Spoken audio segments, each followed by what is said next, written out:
बहुत ही मोटिवेशनल जैसा नाम से आपको पता चल रहा है। उठ दीपक जला, राजकन्या अरोड़ा जी इन्होंने लिखी है। ये पुस्तक कहानी संग्रह है। मैं इसके बारे में थोड़ा सा बता देती हूँ। अयन प्रकाशन से ये प्रकाशित हुई है। इसका मूल्य मात्र 300 रुपए, हार्ड बाउंड में है, पृष्ठ 142। इसमें 15 कहानियां हैं। फ्लैप पर लिखा है NL गोसाई जी, वरिष्ठ साहित्यकार हैं, उन्होंने लिखा है।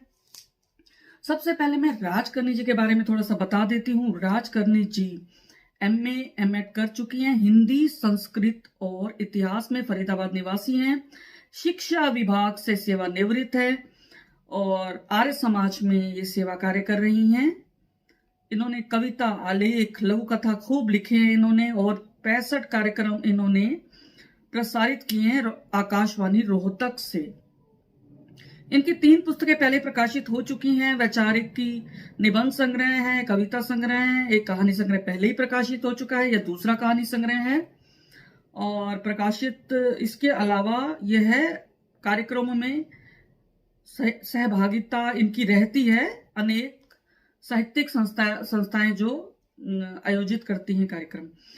पुरस्कारों की बात करें तो हिंदी MA में प्रथम स्थान भाषा विभाग हरियाणा द्वारा इन्हें मिला था, और संस्कृत MA में भी इन्होंने प्रथम स्थान प्राप्त किया। स्वर्ण पदक व रजत पदक प्राप्त हैं ये।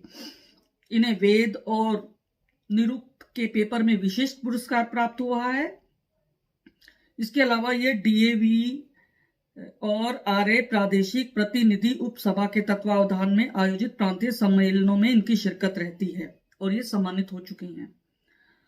तो इनका ये था परिचय। अब मैं थोड़ा सा और बता देती हूँ। सबसे बड़े रहस्य की बात यह है कि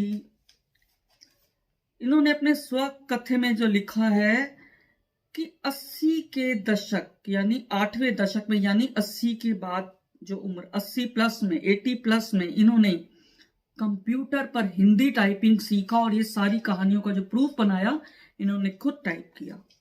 ये प्रेरणादायक है, प्रेरणादायी है कि इन्होंने देखिए हार नहीं मानी और इतनी उम्र में भी इन्होंने खुद अपना सीखा, कंप्यूटर सीखा। जबकि इस उम्र में लोग सीखते नहीं हैं और वे सोचते उम्र हो गई हम क्या सीखें अब, लेकिन राजकर्णी जी ने ऐसा नहीं किया।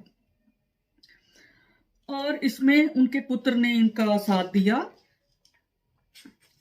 और अब मैं थोड़ा सा बता देती हूँ कि इन्होंने, सबसे पहले मैं इनका समर्पण बताती हूँ। इन्होंने ये पुस्तक समर्पित की है निराशा के अंधकार में आशा की किरण दिखाने वाले, निरंतर उत्साहवर्धन करने वाले मेरे मार्गदर्शक, जिनकी पुण्य स्मृतियां ही मेरे जीवन का संबल हैं, गरिमामय व्यक्तित्व के धनी स्वनाम धन्य पतिदेव श्री वेद प्रकाश अरोड़ा जी को सादर समर्पित किया उन्होंने ये पुस्तक।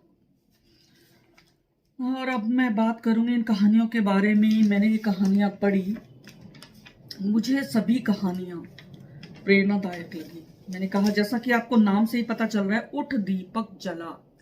जब अंधेरा फैलता है तो प्रकाश अवश्य होता है, लेकिन कोई एक ऐसा व्यक्ति चाहिए जो उस अंधेरे में रह रहे व्यक्ति को प्रकाश की ओर धकेलता है और उसे प्रेरणा देता है कि उठ जाग। तो ऐसी ही कहानियों का संग्रह है ये उठ दीपक जला। देखिए मैंने देखा इनकी कहानियां, हर कहानी में सकारात्मक संदेश है और आसपास के परिवेश से उठाई गई है। स्त्री शिक्षा की आवश्यकता को केंद्र में रखकर रची गई हैं ये कहानियां।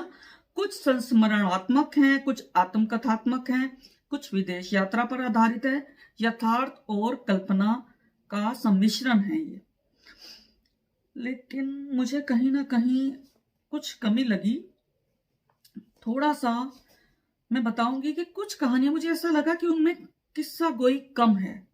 जैसे संस्मरणात्मक, जैसे मैंने बताया विदेश यात्रा का संस्मरण था, उसमें पूरा संस्मरण ही है, उसे मैं कहानी की श्रेणी में नहीं रखूंगी। विदेश प्रवास के वे दिन, इसमें अगर वे 1-2 पात्र घड़कर कुछ संवादों के माध्यम से उसको रोचक बनाती तो वो एक पूरी कहानी बन जाती। और अब मैं पहली कहानी की बात करूंगी, नारी सुमन है या अश्रु। मुझे बहुत अच्छी कहानी लगी। इसमें है कि हौसला रखना चाहिए।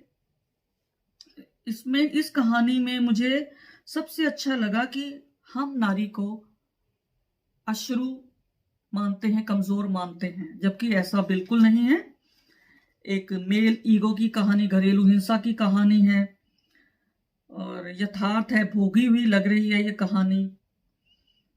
और मुझे इनकी कहानियों का, मुझे सबसे अच्छी बात लगी, कहानियां अनावश्यक फैलाव नहीं लिया इनकी कहानियों में। सधी हुई कहानियां लगी, मार्गदर्शन देती कहानियां लगी, सहज सरल प्रवाह है। लेकिन फिर मैंने बताया कि मुझे कुछ कहानियों में ऐसा लगा जैसे संवाद है, पात्रानुकूल संवाद है, उनकी जो भाषा है पात्रानुकूल नहीं लगी। क्यों? क्योंकि जो संवाद जिस पात्र के हिसाब से क्लिष्ट भाषा का प्रयोग किया गया है, जैसे बोलचाल की भाषा में होने चाहिए थे संवाद, वे नहीं है।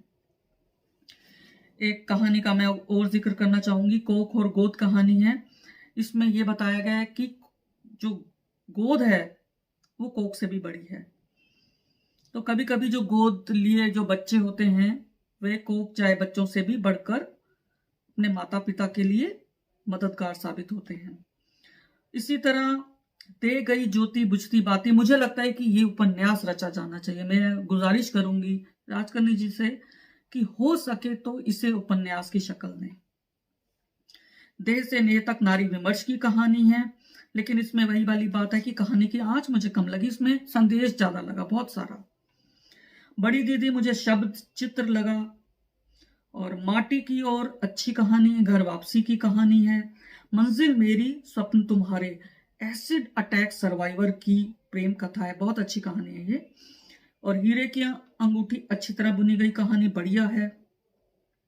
उठ दीपक जला, ये एक मोटिवेशनल कहानी है, बहुत अच्छी कहानी लगी कि आशा का दीपक जलाना चाहिए। एक जेल की कहानी है, जेल में जो सास है और उनका बेटा, यानी एक स्त्री और उसके बेटे को जेल हो जाती है क्योंकि उनकी बहू मरते मरते उन पर झूठा इल्जाम लगा के गई। लेकिन जेल से निकलने के बाद कैसे उस स्त्री ने हिम्मत करके स्वरोजगार अपनाया और अपने पुत्र को भी उसमें शामिल किया और एक मिसाल बन गई। बहुत अच्छी कहानी है उठ दीपक जला शीर्षक कथा। और मुझे हो गई शक्ति पूजा बहुत अच्छी लगी, क्योंकि देखिए हम लोग क्या है, कन्या पूजन करते हैं, लेकिन कन्या पूजन का वास्तविक अर्थ क्या है?